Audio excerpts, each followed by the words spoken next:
You're listening to Psych to Parent, where we turn brain science into tiny wins at home. I'm Dr. Amy, your not-so-typical school psychologist, mom of two, and endurance athlete. I love a good data set and a diagnostic manual. But I also forget permission slips, overthink IEP emails, and occasionally replay the moment I snapped at my kids in the car. In other words, I'm in the messy middle with you, not above it. This show is for parents of big feeling, big thinking kids who are tired of vague advice and Pinterest perfect behavior charts. Each episode, I'll pull back the curtain on what I see in real evaluations, school meetings, my private practice, and my own kitchen, and translate the research into simple scripts, tiny routines, and nervous system friendly tweaks you can actually use. Think of it as a nervous system rehab meets mindset coaching meets a smart, slightly spicy, non-judgy friend in your earbuds. We'll take one real life challenge at a time and shrink it down into 1 or 2 tiny wins you can start this week. No perfection, no 47-step sticker systems, just small, repeatable shifts that add up over time. Quick legal-ish note in plain English. This podcast is for education and support. It's not therapy, it does not create a clinical relationship, and it's not a substitute for personalized medical or mental health advice. If you're worried about your child's safety or mental health, or your own, please reach out to a trusted professional. Okay, deep breath, drop your shoulders. You're not behind and you're not alone. Let's get psyched to parent. Picture this. You're in the car line or you're opening the snack cabinet after school. Your kid is half unbuckled, one shoe is off, and they hit you with this. Mom, Dad, she's bullying me.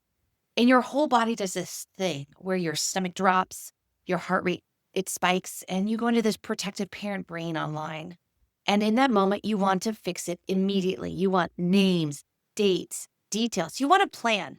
But here's what's tricky about elementary school social life. Sometimes it is bullying.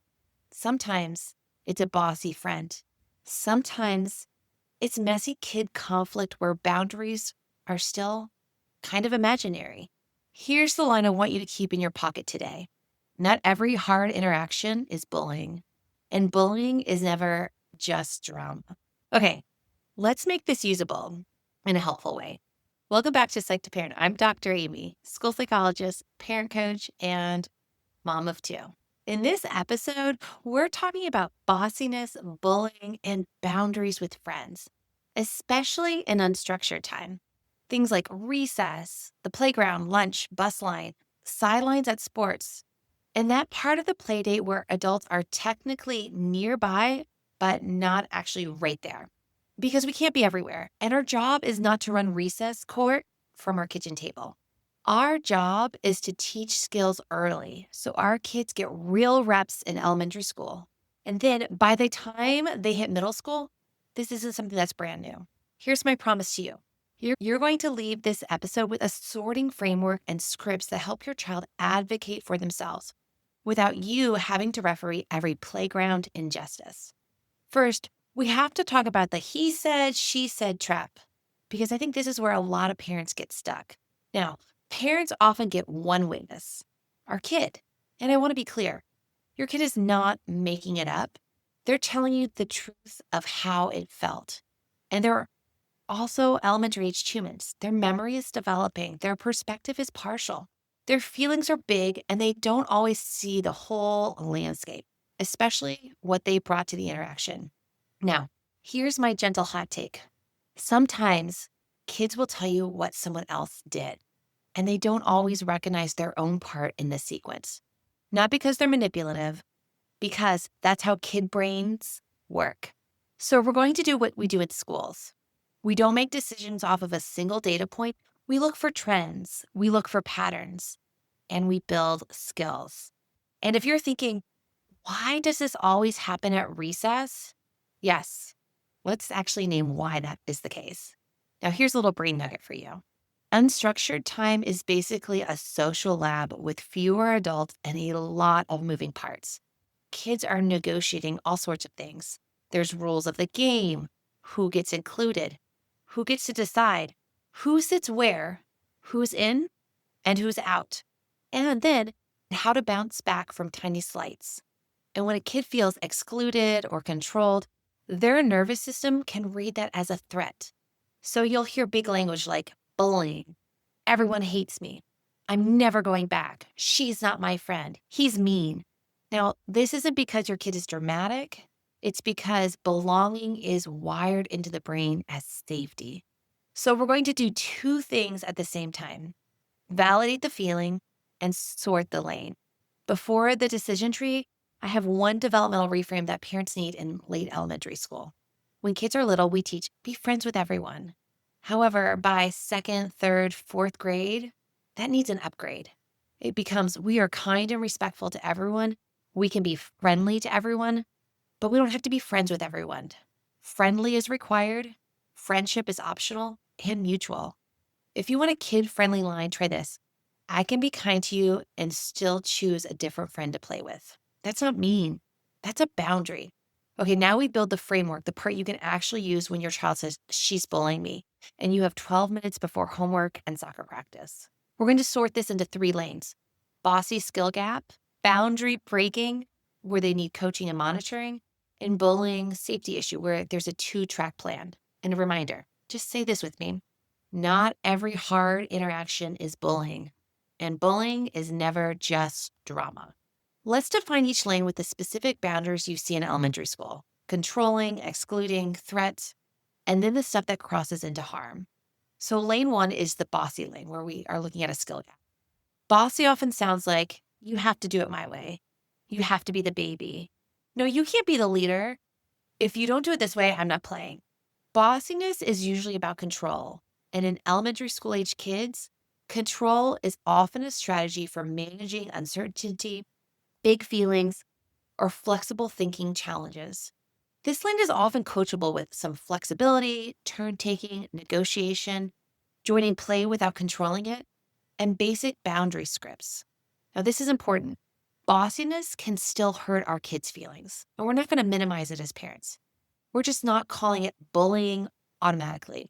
Now, there's this gray space, the lane that makes parents often feel like, okay, this isn't nothing, but is it bullying? This is lane 2, where we talk about boundary breaking. And this is something we can coach and monitor. Boundary breaking looks like ignoring no repeatedly, pressure that doesn't stop, using friendship as leverage. If you were my friend, you would. We're saying things like, you can't play unless you do what I say. There might be exclusion threats used as control. The same kid repeatedly targeting the same child without a clear power imbalance yet. This lane is where you teach one clear boundary, one clear consequence, and an exit plan. And you monitor for trend lines, because this lane can slide into bullying over time. Okay, now let's do some operational definitions. This is the part where my school sake brain is like, ooh, yes, finally, labels with criteria. I love a good operational definition. But don't worry, I'm going to make this parent friendly because I don't expect y'all to be school psychologists like me. Lane 3 is bullying, where we think pattern, power, and harm. Here are the 3 rules. I'm going to say it multiple times in this episode because I think this is so important for parents to hear, but also for us to explain to kids and our children. Bullying is pattern, power, and harm. Pattern means it keeps happening. It's not just one time, not one bad day. Power is where your kid can't realistically stop it on their own. There's this imbalance. It could be social status, group size, intimidation, physical size, access to supervision. Harm, it impacts your child. Maybe it causes fear, tears, avoidance, school dread, stomach aches, trying to change routes, losing access to friends or activities. And here's an important carve out. Bullying often involves repetition. There is a pattern to it, but a single incident can be serious if it involves physical harm, threats, sexual comments, or identity-based targeting like racism, ableism, homophobia, religious slurs, gender harassment. We don't wait for more data when safety is on the line. Now, before we go into the real life scenes, I want to take 90 seconds for another group of parents, because this is a common fear I hear that's often whispered to me in my practice. Dr. Amy, what if my kid is the bossy one? Okay, if you're listening and thinking, oh, this sounds like my kid, take a breath. A bossy kid is not a bad kid. A bossy kid is often a kid with a big nervous system, big ideas, and a strong drive for control. Sometimes because they're anxious, sometimes because flexible thinking is hard, sometimes because unstructured time feels chaotic. This is not about shame. This is about coaching. Hold these two truths at the same time. We don't let our kids control other kids. We keep our kids' dignity intact while we teach skills. Now, coaching can look like this. You can pick the game or you can pick the role, not both. Two choices, your way or my way. You choose one. You might say something like, if you want people to keep playing with you, you have to leave room for their ideas. And if your kid strolls most during unstructured time, they may need more adult scaffolding at recess. Maybe it's more support, more practice, more supervision, not more shame. Now let's put some flesh on the bones with a few scenes because this is where parents go, oh, that's the thing. I get it now, Amy. Let me set an example for you. Here's micro scene number one when it comes to playground control. Picture this. It's recess. Your kid finally joins a group. They're relieved. And then a kid says, you can play, but you have to be the baby and you have to do what I say. Your kid freezes because they don't want to lose the chance to be included. That could be lane one if it's flexible and shifts when your child sets a boundary. It's lane two if it's repeated pressure and your kid can't access play without compliance. Now, if it's repeated, targeted, and your child is distressed and avoiding recess, now we're watching for lane three, pattern, power, harm. Here's micro scene number two. We think about sports and sideline exclusions. Let's pretend it's soccer. The kids are on a break. Your kid sits down with their water bottle and someone says, you can't sit with us. One time it might be rude, but if it's repeated targeting backed by a group with your child consistently alone and upset, that starts to look like power and harm. Scene number three, play date leverage. Let's say you're in the kitchen and the kids are in the other room and you hear, if you don't give me the iPad, you're not invited to my birthday party. That's classic lane two boundary breaking, pressure and leverage. Now, here are the bullying faster behaviors that we look for. Name calling, slurs, rumors, physical aggression, especially when it's repeated or tied to power, often move faster toward lane three because harm escalates quickly. I think this is important to have a reminder of this landscape. Sometimes you'll hear, they called me a name, and then the bigger picture shows your child also escalated somewhere in the sequence. This is what I want you to remember. Feelings first, then facts, then trends. I'm going to say it one more time. I think this is so important. Feelings first, then facts, then trends. Now let's get you out of recess court. Here's how to talk about this at home without becoming a prosecutor. This is what I like to call a 3-lane debrief. This is your structure. It keeps you grounded and it teaches your child how to think like a problem solver. Lane number one is feelings lane. Oof, I feel awful. I'm really glad you told me. Lane number two is facts. Tell me the beginning, the middle, and the end. What did they say or do? What did you say or do? Who else was there? What did the adult do? And lane number three is the plan. What do you want to try next time? What do you want me to do, if anything? And here's your anchor. I'm on your team. I'm not running recess court. Now, we teach the skills because the goal is not that your child needs to fix everything. The goal is self-advocacy with tiny reps. Before we do scripts, one quick parent regulation moment. Because if you're flooded, everything sounds like a 5-alarm fire. If your chest tightens and you feel the urge to text the other parent, immediately pause. One slow exhale. Remind yourself, labels are hypotheses, skills are the goal. Okay, now the skills. I like to call this the boundary ladder. There's 4 pieces. Say it, repeat it, exit it, report it. Practice this skill when everyone is calm. Step 1 is say it. Your child might say something like, no thanks. I'm not doing that. Stop. Step number 2 is repeat and the consequence. I said no. If you keep asking, I'm done playing. Or it might be, if you keep doing that, I'm leaving. Step number 3, exit. This is where your kid will move their body away. Maybe they join a different group to play with. They start a different activity. They go to their safe spot. Step number 4 is report it for safety. They might say something like, I tried to stop it and it kept happening. I need help. Now, boundaries. Here's the metaphor you can borrow from me. A sidewalk tells us where it's safe to walk. Friendship boundaries aren't painted lines. So we teach kids to draw them with words and actions. Say it, repeat it, exit it, report it. Now, the piece that makes it stronger is bystanders, because bullying and exclusion don't happen in a vacuum. They happen in groups. In my practice, I hear all the time about kids worrying about being a snitch. Let's clean this up a little bit because this isn't about being a snitch. It's about what we do if we are a bystander and we want to be an upstander. So here's the difference I think that's really important to point out to kids. Tattling is trying to get someone in trouble for a small rural thing. Reporting is getting help because someone is unsafe, stuck, or being harmed. Reporting is a safety skill. And here's a line you can borrow straight up from me. If you see something, say something. You will never be in trouble with me for reporting something unsafe. I say this as a mom to my own children. If you see something, you say something.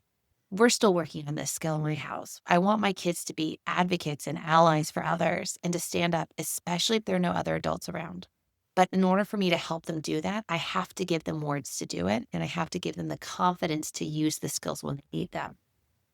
Now let's talk about being an upstander. This is somebody who sees something going on and they kind of come in. Instead of watching something unfold in front of them as a bystander, they take action. So here's some things that an upstander can do. Here's a menu of activities. It can be connection. They might say to the child, "Come play with us." Or they might see something and interrupt it and say, "Want to do a different game?" Or they might even name it if it's safe and say, not cool, stop." Or they can report it to an adult. Here's a safety rule. If it's not safe to speak up, your brave job is to get help. Brave can be quiet. And a simple decision rule for kids is this. If you see pattern, power, or harm, get an adult. Now let's shift this into school mode. Because when this is happening on school grounds, the school needs to own the plan. When this is happening at school, I want to take something off your plate.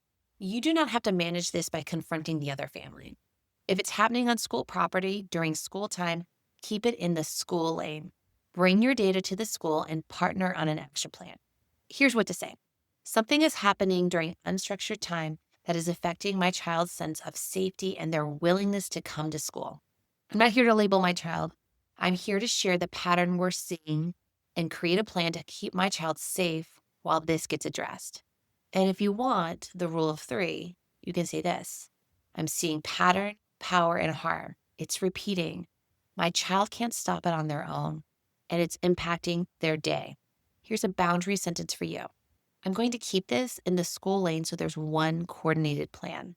Now, when it comes to meeting with the school, here's some information that is helpful to bring to a school meeting. You want to bring things like where it's happening, when it's happening, what it looked like, the observable behaviors, its impact on your child, and then what your child tried to do. Here's what we want to ask for. A 2-week safety plan checklist. We can ask things like, who's supervising that location? Where can my child go immediately if it starts? Who is my child's point person? What's the adult's response when my child reports it? Can we set a review date in 10 to 14 school days? Now, as a clinician, when I hear a child say, I don't want to go to school, I pay attention, especially in elementary school, because typically elementary school age children enjoy going to school. Kindergarten, first grade, second grade, third grade, it starts to get kind of wonky in 4th or 5th grade, especially as peer dynamics and social stuff changes. Middle school and high school, prayers, friends. That's a different story as well. We'll have to do another episode for middle school and high school friends when kids don't want to go to school. But when I hear kids, especially under 3rd grade, saying, I don't want to go to school, that is a massive red flag to me because school should feel like a safe place. I think a place where they learn and a place where they feel connected when they're not at home with their families. So when a child says, I don't want to go to school or I don't like school, I pay attention, especially if it happens more than once. Again, we're looking for trends in data, not single data points. One time of saying, I don't want to go to school, I want to understand the why, but I'm listening for trends. If it happens multiple times with my own kids, I want to know why and what's going on.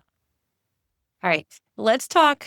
Okay, now let's talk tiny wins. This is where we make it doable and sustainable and not a whole new personality.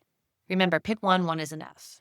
Tiny win number 1, a 1-minute role play. Practice 1 boundary sentence and 1 exit move with your child. Tiny win number 2, do the 3-lane debrief once after school. Feelings, facts, plan. Tiny win number 3, micro connection. Maybe it's a sticky note or text. I'm on your team. 1 good thing, 1 hard thing. Tiny win number 4, a micro boundary. Set a 10-minute friend talk window earlier. No rehashing at bedtime. Bedtime is always sticky, I feel like. It's when all the things that have happened over the day come out. Sometimes it feels like it's bedtime stalling. Tiny win number 5, trend tracker, the tiny version. For 1 week, jot a single line. Where, when, what, and impact. Not a novel, a data point. And if your capacity is in the basement this week, pick 1 sentence, not 5. Pick 1. Before you're up, 3 quick favors. If Psych to Parent has helped you feel steadier in the messy middle, leave a review. It helps other parents find the show. Favor number 2, share this episode with a friend who is stuck in the, is this bullying or is this a bossy friendship?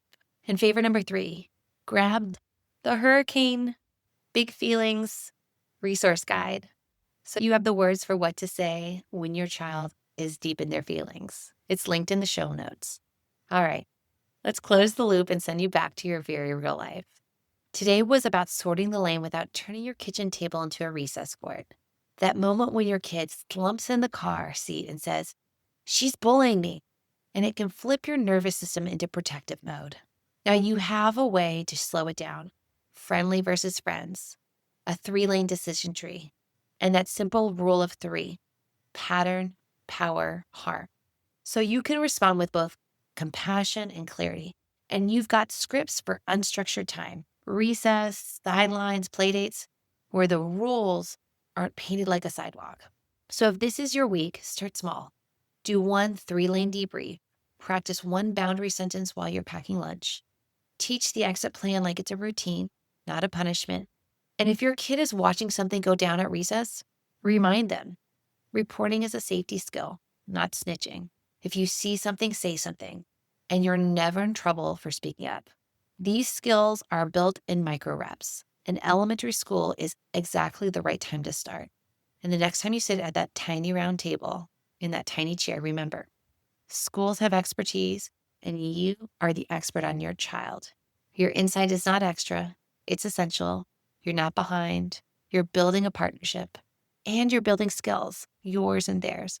1 small, doable step at a time. Until next, my friends.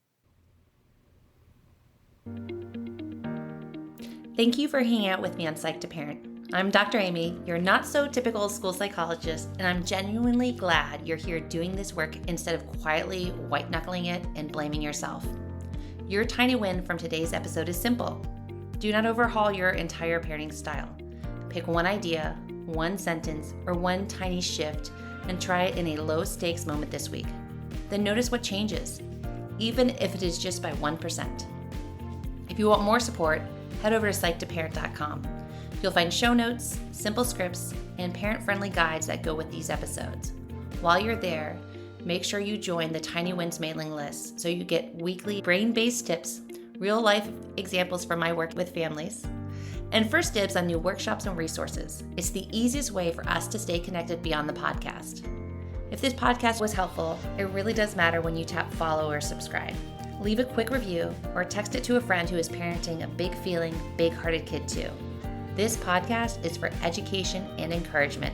It is not therapy, and it's not a substitute for individualized care. If you're worried about your child or yourself, please reach out to a trusted professional in your area. You are not behind. You are not broken. You are building something new, 1 tiny win at a time. I'll see you in the next episode, probably with a cold coffee in hand, cheering you on.